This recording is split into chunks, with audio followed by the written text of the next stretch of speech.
Welcome to Davy's Take. Today we are talking about Wonka, the prequel film from the timeless classic. With dreams of opening a shop in a city renowned for its chocolate, a young and poor Willy Wonka discovers the industry is run by a cartel of greedy chocolatiers. I mentioned in my Chicken Run 2 review that there are a few films that I remember being like the first films I've ever seen. And I forgot to mention Willy Wonka and the Chocolate Factory because that is a film I've seen probably over 100 times. Willy Wonka and the Chocolate Factory is one of my favorite films of all time, and I rewatched it the other day to get ready for Wonka. It still holds up, it's still perfect, it is still magnificent. I also rewatched the Tim Burton Johnny Depp version, and I remember when I was a kid I had a lot of excitement for that film because my parents made me read the book before I saw the movie. I don't remember anything from the book, but I remember seeing the movie opening night and really enjoying it, and I rewatched it the other day, and man, that film feels like it aged like milk. The reason I rewatch these films is because the first film really does mean a lot to me,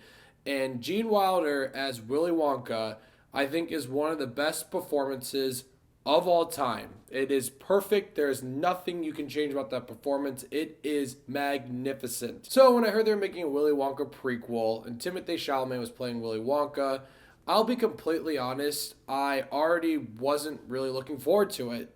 I just felt like it was something that didn't need to be touched.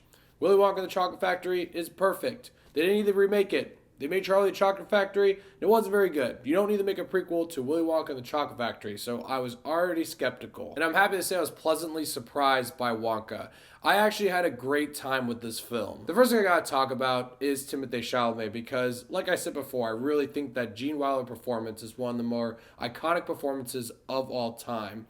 And there was a lot of pressure here for Timothy. There's a lot that he has to live up to, and it's a character that means a lot to many people. And I think he did a fantastic job. There are parts that really do remind me of a young Willy Wonka. Not the Johnny Depp version, but the Gene Wilder version. With his quips, the way he talks, there are parts where you really feel that energy on screen with Timothée Chalamet. He sings and he dances, and he did a really good job. And what I like about his version of Wonka is that it's a young, charismatic version of Wonka. So his version of Wonka has lots of hope and optimism for everything. So he's a lot more cheerful. He's not as sarcastic as he is in the original film. And don't get me wrong, I wish we maybe saw more of that sarcastic wit in this film because some of the sarcastic lines in the original film are some of the best line delivery of all time. A few more tests. How do you make them?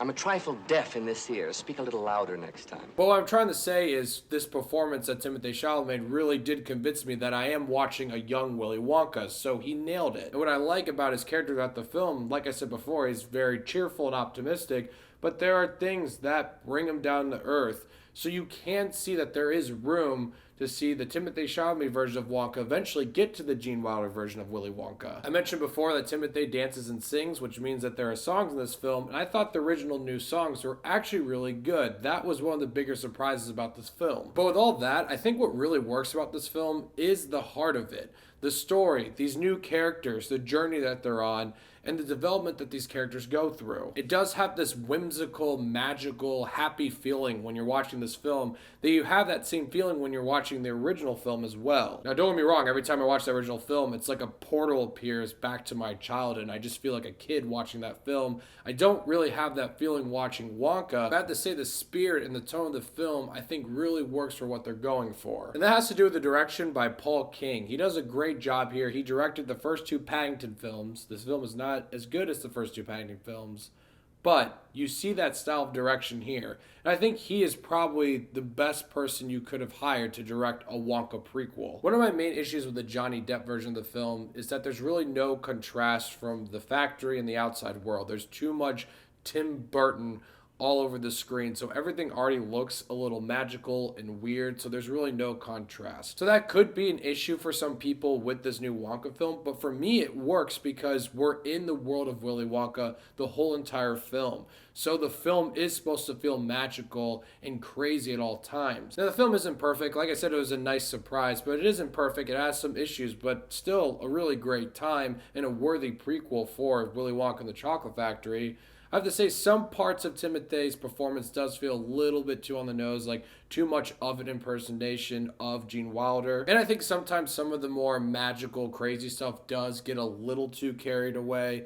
And there are parts of the plot I feel like were a little unanswered and a little underdeveloped. And I have to say, and it's going to kill me to say this, there's an Oompa Loompa in this film played by Hugh Grant. I thought he did great. I love Hugh Grant. But looking back at the film, I don't know if you really need the Oompa Loompa in the film. It was a nice callback. It was a nice memorable moment. And it was a lot of fun to see an Oompa Loompa on screen. But looking back, I feel like you didn't really need to have that. It almost felt like it was just shoehorned into the movie. Because the main focus of this movie is about Wonka and these other characters. So when they brought in the Oompa Loompa, it felt a little out of place and a little more of, hey, remember the Oompa Loompas? If you're going to make a Wonka prequel, we have to have an Oompa Loompa in it. But I digress. Even though it felt a little out of place, it was still fun to see. But overall, I do think this was a very worthy prequel to Willy Wonka and the Chocolate Factory. I think Timothy gave a great performance.